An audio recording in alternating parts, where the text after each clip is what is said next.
Bismillahirrahmanirrahim. Assalamualaikum warahmatullahi wabarakatuh.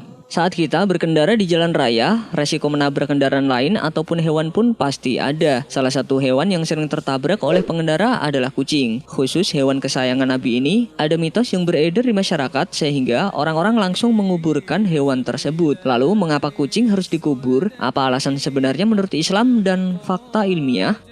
Sebelumnya, tekan tombol subscribe dan nyalakan loncengnya. Bagikan video ini ke teman dan keluarga kalian, karena sebaik-baik kalian adalah orang yang mempelajari Al-Quran, kemudian mengajarkannya kepada orang lain. Satu lagi, simak video ini sampai selesai, biar nggak salah paham. Sejak zaman dahulu, kita sering mendengar mitos tentang kucing yang beredar di masyarakat. Disebutkan bahwa siapa saja yang menabrak kucing meski tidak sengaja, maka ia akan tertimpa oleh kesialan. Ditambah lagi, orang yang menabrak akan mendapatkan kesialan, atau jika yang menabrak adalah seorang pria dan istrinya sedang hamil, maka akan berdampak buruk bagi calon anaknya.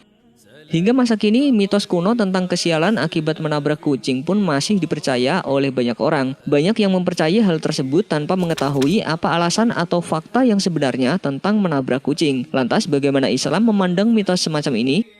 Sesungguhnya kucing memang merupakan hewan kesayangan Rasulullah SAW. Bahkan Rasulullah pernah berpesan kepada para sahabat bahwa kucing hendaknya disayangi seperti menyayangi keluarga sendiri, sebab Allah akan memberikan pahala apabila umat Islam menyayangi dan memelihara kucing. Rasulullah SAW menceritakan tentang kisah wanita yang mendapat siksa neraka akibat kejahatannya terhadap kucing peliharaannya. Dalam hadis, Rasulullah SAW bersabda, ada seorang wanita yang diazab karena seekor kucing. Dia kurung seekor kucing sampai mati sehingga dia masuk neraka. Dia tidak memberinya makan, tidak pula minum, dan tidak dilepaskan sehingga bisa makan binatang melata tanah. Hadis riwayat Bukhari dan Muslim. Terlebih lagi, kucing bukanlah hewan yang dibolehkan untuk dibunuh jika mengganggu. Pasalnya, dalam Islam ada beberapa hewan yang boleh dibunuh jika hewan itu mengganggu atau mengancam keselamatan kita. Sebagaimana Rasulullah SAW bersabda dalam sebuah hadis berikut ini. 5 hewan yang semuanya jahat atau mengganggu boleh dibunuh walau di tanah suci. Burung gagak, burung hering, anjing yang suka melukai, kalajengking, dan tikus. Hadis riwayat Muslim. Maka dari itu, hewan yang tidak mengganggu seperti kucing sesungguhnya tidak boleh untuk dibunuh. Lalu bagaimana dengan hukum menabrak kucing karena tidak sengaja? Rupanya, apabila menabrak kucing disebabkan oleh ketidaksengajaan, maka sang penabrak tidak akan menanggung resiko apapun, kecuali jika hewan itu milik orang lain, maka dia menanggung ganti rugi ke pemiliknya. Sebagaimana Allah berfirman dalam surat Al-Ahzab, tidak ada dosa bagimu untuk perbuatan yang kamu tidak sengaja, tetapi yang ada dosa apa yang disengaja oleh hatimu. Quran Surat Al-Ahzab ayat 5.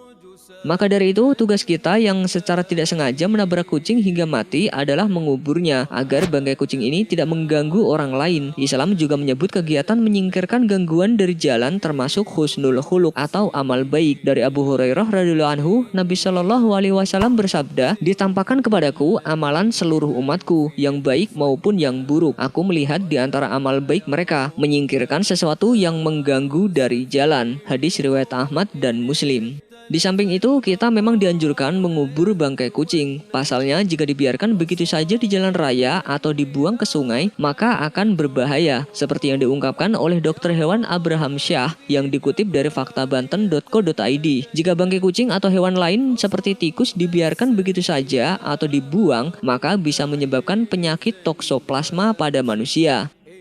Menurut Abraham, toksoplasma menular pada sebagian besar mamalia termasuk manusia dan beberapa jenis burung. Kucing dan tikus menularkan tokso melalui kotorannya dan bangkai yang dibuang warga di jalan, sungai, atau parit. Karena itu sebaiknya hewan mati harus segera dikubur. Wallahu a'lam bishawab. Wassalamualaikum warahmatullahi wabarakatuh. Sebelum beranjak dari video ini, mungkin video sebelumnya juga menarik untuk dilihat nih. Ternyata tanda-tanda jodoh dari Allah dapat diketahui dan kita rasakan. Sebagai muslim tentu bukan hal yang asing lagi mendengar nama Nabi Adam alaihissalam. Dalam ajaran Islam disebutkan bahwa manusia pertama yang diciptakan dan diturunkan ke bumi adalah Nabi Adam alaihissalam. Sebelum diturunkan ke bumi, Nabi Adam alaihissalam sekian lama tinggal di surga. Meskipun bersama malaikat, Nabi Adam alaihissalam merasa kesepian. Dengan kehendak Allah Subhanahu wa taala, Nabi Adam alaihissalam mendapat seorang pendamping atau istri di dalam surga, yaitu Hawa. Dalam hal ini tentu jadi bukti bahwa Allah Subhanahu wa taala menciptakan manusia berpasang-pasangan. Nabi Adam yang lama terpisah dengan Hawa pun, jika sudah jodohnya mereka bisa bertemu kembali. Allah Subhanahu wa taala berfirman dalam Al-Qur'an, "Dan segala sesuatu kami ciptakan berpasang-pasangan agar kamu mengingat kebesaran Allah." Quran surat Az-Zariyat ayat 49.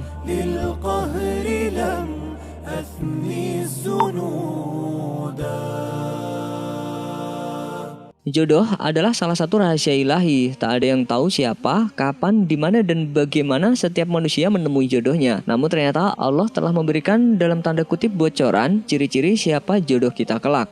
Yang pertama yaitu kita merasakan tentram, seperti yang tertera dalam Al-Quran. Dan diantara tanda-tanda kekuasaannya ialah Dia menciptakan untukmu istri-istri dari jenismu sendiri, supaya kamu cenderung dan merasa tentram kepadanya. Dan dijadikannya diantaramu rasa kasih dan sayang. Sesungguhnya pada yang demikian itu benar-benar terdapat tanda-tanda bagi kaum yang berfikir. Quran surat Ar-Rum ayat 21. Lalu ciri-ciri yang kedua adalah memahami kita, seperti yang disebutkan dalam Al-Quran. Dan orang-orang yang berkata, "Ya Tuhan kami, anugerahkanlah kepada kami istri-istri kami dan keturunan kami sebagai penyenang hati kami, dan jadikanlah kami imam bagi orang-orang yang bertakwa." Quran surat Al-Furqan ayat 74. Dan tentunya ciri jodoh yang bisa kita temukan dalam Al-Quran terdapat dalam surat An-Nur ayat 26 yang isinya, wanita-wanita yang keji adalah untuk laki-laki yang keji, dan laki-laki yang keji adalah buat wanita-wanita yang keji pula, dan wanita-wanita yang baik adalah untuk laki-laki yang baik, dan laki-laki yang baik adalah untuk wanita-wanita yang baik pula. Quran surat An-Nur ayat 26. Sebuah bocoran ciri-ciri jodoh tersebut sudah jelas menjelaskan gambaran seperti apa pasangan kita kelak. Ketika penasaran akan sosok seseorang bernama jodoh, maka berdirilah di depan cermin dan lihatlah bagaimana kita menilai diri kita sendiri. Seperti itulah kiranya gambaran si jodoh kita kelak.